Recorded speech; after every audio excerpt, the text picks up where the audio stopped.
Hi hello नमस्कार.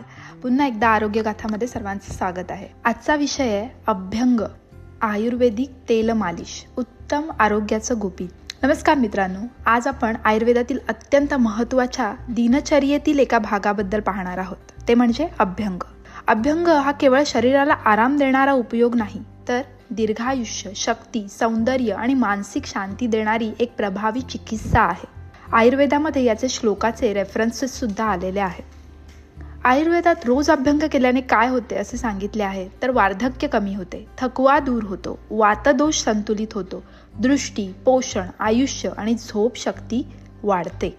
अभ्यंग म्हणजे नेमकं काय, तर अभ्यंग म्हणजे औषधी तेलाने संपूर्ण शरीराची शास्त्रीय पद्धतीने मालिश करणे. हे आयुर्वेदातील दिनचर्येमधील एक उत्तम भाग सांगितलेला आहे.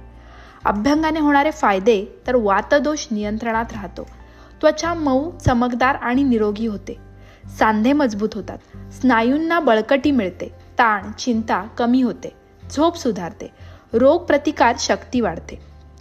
पण अभ्यंग करताना तेल कोणते वापरावे, तर वात प्रकृती असलेल्यांनी तिळ तेलाचा वापर करावा, पित्त प्रकृती असलेल्यांनी नारळ तेलाचा वापर करावा आणि कफ प्रकृती असलेल्यांनी मोहरीच्या तेलाचा वापर करावा.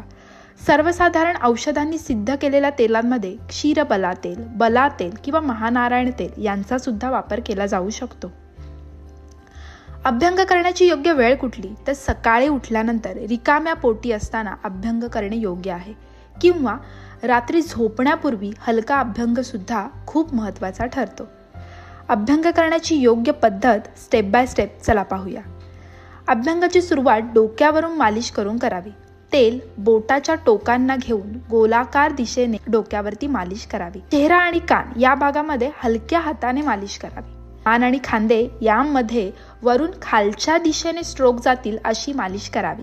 हात आणि पाय लांब स्ट्रोक वरून खालच्या दिशेने जातील आणि सांध्यांवरती गोलाकार अशा पद्धतीने मालिश करावी.